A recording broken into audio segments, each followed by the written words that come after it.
નમસ્કાર, સ્વાગત છે આપનું સમાચારોમાં. આપની સાથે હું છું પ્રિયંકા. રાજકોટમાં કોંગ્રેસના કાર્યકર્તા પર ફાયરિંગ મામલે તપાસ કરવામાં આવી રહી છે. કોંગ્રેસ અગ્રણી અભિષેક વાળા અને તેનો ભાઈ ભાગેડુ જાહેર કરવામાં આવ્યા છે. હાજર ન થાય તો મિલકત ટાંચમાં લેવાશે. ઘટનાના 14 દિવસ બાદ બંને પર કાર્યવાહી કરવામાં આવી રહી છે. કોંગ્રેસ કાર્યકર હર્ષિત જાની પર ફાયરિંગનો બનાવ બન્યો હતો. કોંગ્રેસ અગ્રણી અભિષેક વાળા અને રાજદીપ વાળા પર આક્ષેપ છે. પૈસાની લેતી દેતીમાં બોલાચાલી બાદ ફાયરિંગ કરવામાં આવ્યું હતું. તો ફાયરિંગ મામલે હવે તપાસ કરવામાં આવી રહી છે. કોંગ્રેસના અગ્રણી પર આક્ષેપ છે. કાર્યકર્તા પર ફાયરિંગ મામલે તપાસ કરાઈ છે અને અભિષેક અને તેનો ભાઈ ભાગેડુ જાહેર કરવામાં આવ્યા છે. જો બંને હાજર નહીં થાય તો તેમની મિલકતોને ટાંચમાં લેવાની પ્રક્રિયા હાથ ધરવામાં આવશે. આ ઘટનાને 14 દિવસ થઈ ગયા છે અને હજુ સુધી બંને આરોપી ફરાર છે. બંને આરોપી હાજર નથી થયા, તેથી ખાસ એક વોરંટ જાહેર કરવામાં આવ્યું છે. જો બંને આરોપીઓ હાજર નહીં થાય તો મિલકત ટાંચમાં લેવાશે. સંવાદદાતા હરીન જોડાઈ ગયા છે વધુ જાણકારી સાથે. હરીન, હવે કોંગ્રેસના કાર્યકર્તા પર ફાયરિંગને લઈને તપાસ કરવામાં આવી રહી છે. શું અપડેટ મળી રહી છે અત્યારે હાલ આ બંને આરોપીને લઈને? થોડા દિવસ પહેલા જે રાત્રિના સમયે કોંગ્રેસના કાર્યકર પર ફાયરિંગ થયું હતું અને કોંગ્રેસના જે આગેવાન છે તેના દ્વારા જ ફાયરિંગ કરવામાં આવ્યું હતું. કોંગ્રેસના આગેવાન અભિષેક તાળા અને તેમના ભાઈ તેને હવે ભાગેડુ જાહેર કરવામાં આવ્યા છે. 14 દિવસ થઈ ગયા છે આ બનાવને અને હજી સુધી બંને જે આરોપીઓ છે તે પોલીસ પકડમાં નથી આવ્યા. તેને લઈને પોલીસ દ્વારા તેને ભાગેડુ જાહેર કરવામાં આવ્યા છે અને હવે તેઓ નહીં પકડાય તો તેની મિલકત ટાંચમાં લેવાની કાર્યવાહી છે તે પણ પોલીસ દ્વારા કરવામાં આવશે. કોંગ્રેસના કાર્યકર હર્ષિત જાની ઉપર છે અભિષેક તાળા અને તેના ભાઈ રાજદીપ તાળાએ ફાયરિંગ કર્યું હતું અને પ્રાથમિક દ્રષ્ટિએ પૈસાની લેતી દેતી બાબતે આ થયું હોય તેવા અહેવાલો મળી રહ્યા છે. પરંતુ મહત્વની વાત છે કે પોલીસે હવે 14 દિવસ બાદ જે ભાગેડુ એની કાર્યવાહી છે તે કરવામાં આવી છે. જી હા, આભાર હરીન આપનો આ તમામ જાણકારી માટે.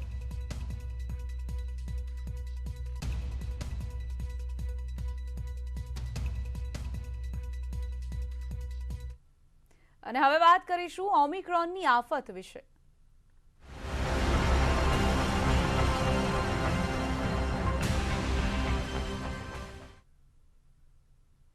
દેશમાં કોરોનાના નવા વેરિયન્ટ ઓમિક્રોનની એન્ટ્રી. દેશમાં ઓમિક્રોનની એન્ટ્રી બાદ ગુજરાતમાં તકેદારી વધારવામાં આવી છે.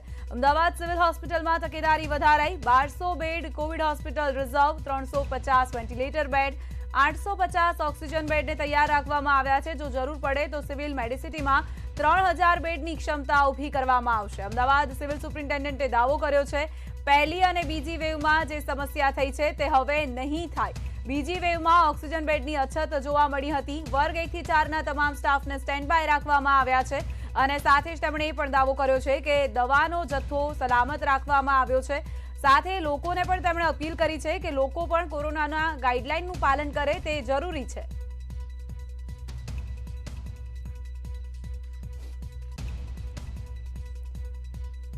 તો જે રીતે ઓમિક્રોનની દસ્તક દેશમાં જોવા મળી રહી છે તેને લઈને રાજ્યમાં તકેદારી વધારવામાં આવી છે. સિવિલ હોસ્પિટલ તરફથી સજ્જતા અત્યારે હાલ દર્શાવવામાં આવી રહી છે. દાવો કરવામાં આવ્યો છે સુપ્રિન્ટેન્ડન્ટ તરફથી કે જે મુશ્કેલી પહેલી અને બીજી વેવમાં થઈ હતી તે આ વખતે નહીં થાય. જો કદાચ સંજોગો વણસે છે તો તેના માટે તૈયાર હોવાનો દાવો તેમણે કર્યો છે. સાથે જ લોકોને પણ અપીલ કરી છે.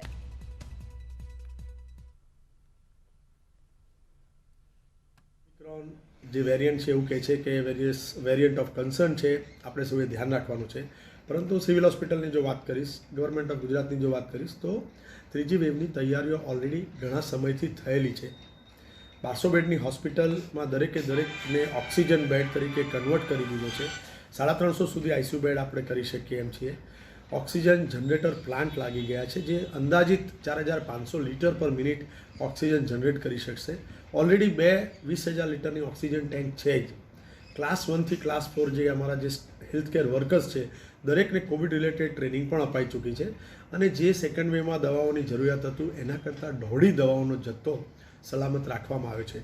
એટલે કે તંત્રની સંપૂર્ણ તૈયારી છે.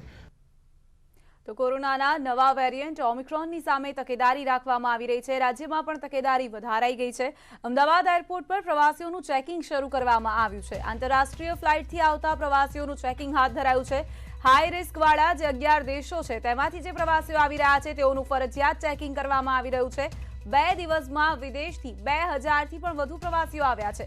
2 દિવસની અંદર હાઈ રિસ્ક વાળા દેશોમાંથી આવેલા 97 લોકોના ટેસ્ટ કરવામાં આવ્યા છે અને તમામ 97 લોકોના RT-PCR ટેસ્ટ નેગેટિવ આવ્યા છે। તો લો રિસ્ક વાળા દેશોમાંથી આવતા 2% લોકોનું પણ ચેકિંગ કરવામાં આવી રહ્યું છે। દક્ષિણ આફ્રિકાથી આવતી ફ્લાઇટના પ્રવાસીઓનું ફરજિયાત ચેકિંગ કરવામાં આવી રહ્યું છે। ઓમિક્રોને દેશમાં પહેલા જ દસ્તક દઈ લીધી છે, ત્યારે હવે તકેદારી વધારાઈ છે। આ સમગ્ર કિસ્સામાં બહુ જ સ્ટ્રિક્ટ એવી તકેદારી રાખવામાં આવી રહી છે। અત્યાર સુધી 7 ફ્લાઇટ્સ પહેલી તારીખે અને 5 ફ્લાઇટ બીજી તારીખે જે થઈ ચૂક્યા છે। એમાં હાઈ રિસ્ક કન્ટ્રીઝમાંથી આવતા 97 જેટલા પ્રવાસીઓને RT-PCR કરવામાં આવ્યું। એ બધા જ સદભાગ્યે નેગેટિવ છે। લો રિસ્ક કન્ટ્રીઝમાંથી અત્યાર સુધી 36 જેટલા પ્રવાસીઓને RT-PCR ટેસ્ટિંગ કરવામાં આવ્યું અને એ પણ બધા નેગેટિવ છે। કોઈ પણ સસ્પેક્ટની કિસ્સામાં સ્ટ્રિક્ટ હોમ ક્વોરન્ટાઇનની જે ગાઈડલાઇન છે એનું સઘન મોનિટરિંગ વહીવટીતંત્ર દ્વારા કરવામાં આવશે અને આવા ઓમિક્રોનની સિચ્યુએશનમાં બધી જ રીતે વહીવટીતંત્ર સતર્ક અને સજ્જ છે।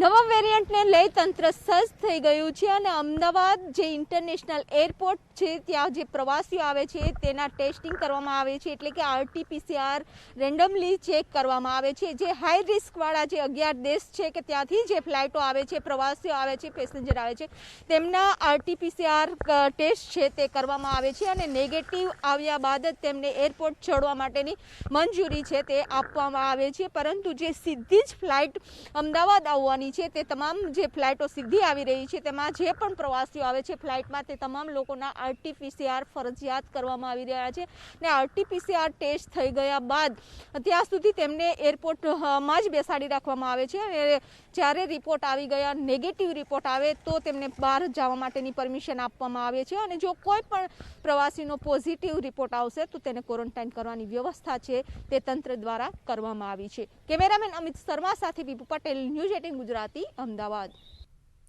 કોરોના વાયરસના નવા વેરિયન્ટ ઓમિક્રોને ભારત સહિત વિશ્વના દેશોમાં ફફડાટ ફેલાવ્યો છે, ત્યારે ગુજરાતમાં પણ ઓમિક્રોન વાયરસનો શંકાસ્પદ પગપેસારો નોંધાયો છે। ગુજરાતના જામનગરમાં ઓમિક્રોન વાયરસનો શંકાસ્પદ કેસ નોંધાયો છે, ત્યારે જામનગર સહિત ગુજરાતના લોકોમાં પણ ફફડાટ ફેલાયો છે। જામનગરના મોરકડા ગામનો વ્યક્તિ આફ્રિકાથી આવ્યા બાદ તેનામાં શંકાસ્પદ લક્ષણો જણાતા સેમ્પલ્સને પુણે મોકલવામાં આવ્યા છે। સાથે જ શંકાસ્પદ દર્દીની સાથે પ્લેનમાં બેઠેલા 4 મુસાફરોને પણ શોધી કઢાયા છે અને તમામના કોરોના રિપોર્ટ્સ નેગેટિવ આવતા તંત્રને હાશકારો થયો છે। તો દર્દીના સંપર્કમાં આવેલા અન્ય 87 લોકોના કોન્ટેક્ટ ટ્રેસ કરવામાં આવ્યા છે। મહત્વનું છે કે દર્દીના સંપર્કમાં આવેલા તમામ લોકો જામનગરના જ રહેવાસી છે।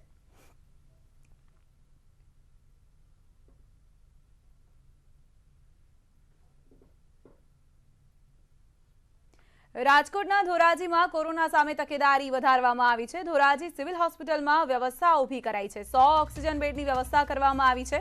ધોરાજી સિવિલમાં નવો ઓક્સિજન પ્લાન્ટ પણ તૈયાર કરાયો છે। 50 જમ્બો ઓક્સિજન સિલિન્ડર અને 25 નાના ઓક્સિજન સિલિન્ડર રાખવામાં આવ્યા છે। ત્રીજી લહેર માટે તમામ તૈયારી આયોજન અમારી હોસ્પિટલ ખાતે થઈ ગયેલ છે।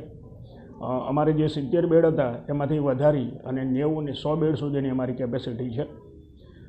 હમણાં સરકારશ્રી તરફથી ઓક્સિજન પ્લાન્ટ 250 લીટર પર મિનિટનો પણ કાર્યરત કરવામાં આવેલ છે। અમારી પાસે 50 ઓક્સિજન જમ્બો સિલિન્ડર અને સરકારશ્રી તરફથી નાના સિલિન્ડર પણ અમને 25 જેટલા ફાળવવામાં આવેલ છે। RT-PCR લેબ છેલ્લા તબક્કામાં છે। લગભગ આગામી 10 દિવસમાં અમે RT-PCR લેબ ચાલુ કરી દઈશું। અને હવે વાત કરીશું તાત પર આવી પડેલી ઘાત વિશે।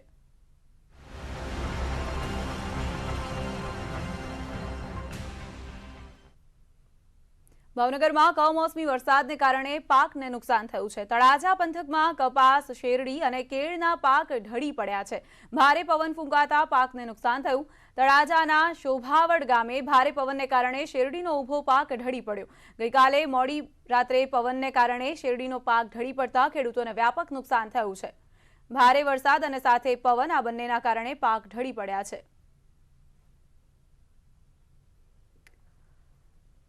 ભાવનગર જિલ્લામાં છેલ્લા 2 દિવસથી સતત ધુમ્મસભર્યા વાતાવરણ વચ્ચે વરસી રહેલા વરસાદને કારણે કપાસ, બાજરી, તલ, ચણા, જીરું, મગફળી અને ડુંગળી સહિતના પાકોમાં ભારે નુકસાન થયું છે. જ્યારે ભંડારિયા, જેસર, પાલિતાણા અને ભાવનગર તાલુકામાં કેળ, જમરૂખ, સીતાફળ, દાડમ, પપૈયા અને બોર જેવા બાગાયતી પાકોને પણ વ્યાપક નુકસાન પહોંચ્યું છે. જેમાં કેળ અને શેરડીના પાકનો ભારે પવનને કારણે સોંથ વળી ગયો છે. અતિ ભારે પવન સાથે કમોસમી વરસાદ પડવાને કારણે ખેત પેદાશોમાં મોટું નુકસાન થવાની સંભાવના છે.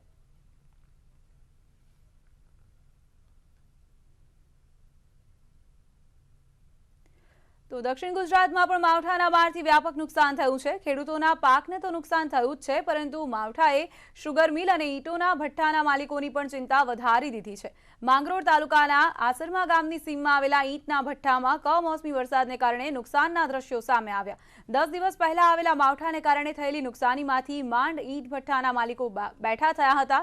ત્યાં તો ફરી માવઠું થતા ચિંતા વ્યાપી ગઈ છે. વરસાદને કારણે કાચી ઈંટો પાણીમાં પલળી જતા ઈંટના માલિકોને 10 થી 12 લાખનું નુકસાન પહોંચ્યું છે. ખરેખર આ માવઠું જે છે ને એ અમારા ઈંટના ધંધાઓને કમરતોડ ફટકો પાડ્યો છે. ખૂબ જ કાચો માલ અમારો અત્યારે પૂરો બરબાદ થઈ ગયો છે, પૂરું નુકસાન થઈ ગયું. હું તો એમ કહું 100% અમારું નુકસાન થયું છે.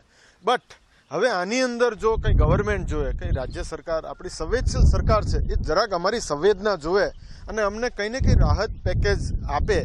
અને રાહત પેકેજથી જેથી કરીને અમે જે પરપ્રાંતિયોમાંથી લેબરો આવે છે, અમારે રાજસ્થાન છે, યુપી છે, એમપી છે, મહારાષ્ટ્ર છે અને ઓલ ગુજરાતના માણસો અમારે એના કામ આવતા હોય છે, એ લોકોને જેથી કરીને અમે ભરણ પોષણ કરી છે, એની અમે રોજગારી ચલાવી શકીએ. જે હવામાનમાં પલટો આવ્યો છે અને એમાં ઘણું વ્યાપક પ્રમાણમાં નુકસાન થયું છે. અને હાલમાં તમે જે જોઈ શકો છો કે એટલું બધું નુકસાન થયું છે કે જે ઈંટના ભઠ્ઠાવાળા છે એને કોઈ દિવસ ભરપાઈ કરી શકે તેમ નથી. તો નર્મદા જિલ્લામાં સતત 2 દિવસ રહેલા વરસાદને પગલે ખેડૂતો મુશ્કેલીમાં મુકાઈ ગયા છે. જિલ્લામાં 80% લોકો ખેતી પર નિર્ભર છે. ત્યારે કમોસમી વરસાદને પગલે કપાસ, તુવેર અને મરચી જેવા પાકોને મોટું નુકસાન પહોંચ્યું છે. માવઠાને પગલે ખેડૂતોને શિયાળુ પાકમાં મોટો ફટકો પડે તેવી શક્યતા છે. ત્યારે ખેડૂતો સરકાર પાસે મદદની આશા રાખી રહ્યા છે. વરસાદ જે પડે છે એના લીધે કપાસ તો બિલકુલ પૂરો થઈ ગયેલો છે. કપાસ બિલકુલ નીચે બેસી ગયો છે, જમીન દોષ થઈ ગયો છે. વરસાદની સાથે થોડો પવન હતો એને હિસાબે કપાસ નમીને જમીન દોષ થઈ ગયેલો છે. અત્યારે 80-90% જેવું નુકસાન થઈ ગયું છે. ખેડૂતોને જો કપાસ પૂરેપૂરો ફેલ જતો રહ્યો છે, મરચી ફેલ થઈ ગઈ છે, શાકભાજી ફેલ થઈ ગયા છે. ટોટલી દિવેલા અત્યારે નવું રોપાણ થયેલું તો દિવેલા બી મોટે ભાગે લોકોને 80-90% ખલાસ થઈ ગયા છે. તો 2 દિવસથી વાતાવરણમાં થયેલા પલટાની વ્યાપક અસર શાક માર્કેટમાં પણ જોવા મળી. ગોધરા હોલસેલ અને રીટેલ શાક માર્કેટમાં ઘરાકી નહિવત જોવા મળી. બજારમાં ધાણા અને ટામેટા સહિતના કેટલાક શાકભાજીના ભાવમાં વધારો થયો છે. તો કેટલાક ફ્લાવર, મરચા, વાલોડ સહિતના શાકભાજીમાં 2 દિવસથી ઘરાકી નહીં નીકળતા વેપારીઓની પાસે પડી રહેલા શાકભાજી ફેંકી દેવાની સ્થિતિ ઊભી થઈ. 2 દિવસના બદલાયેલા વાતાવરણ અને કમોસમી માવઠાને લઈને કેટલાક શાકભાજી બગડી જવાની તેમજ ભાવ તળિયે બેસી જવાથી ખેડૂતોને નુકસાન સહન કરવાનો વારો આવ્યો છે. ધાણા, ટમાટા અને મેથીની ભાજી અમુક ભાવમાં થોડો વધારો થયો છે, કારણ કે વરસાદના માહોલના હિસાબથી એનો ભાવનો થોડો ખેંચાવો થયો છે. પહેલાં ધાણા હતા 10 થી 15 રૂપિયા કિલો, હમણાં 30 થી 40, 50 રૂપિયા કિલો વેચાય છે માર્કેટમાં હોલસેલ વરસાદના લીધે. ફુલાર પહેલાં હતું 15 થી 20 રૂપિયા કિલો, હમણાં 5 થી 6 રૂપિયા ફુલાર વેચાય છે. દક્ષિણ ગુજરાતમાં વાતાવરણમાં પલટો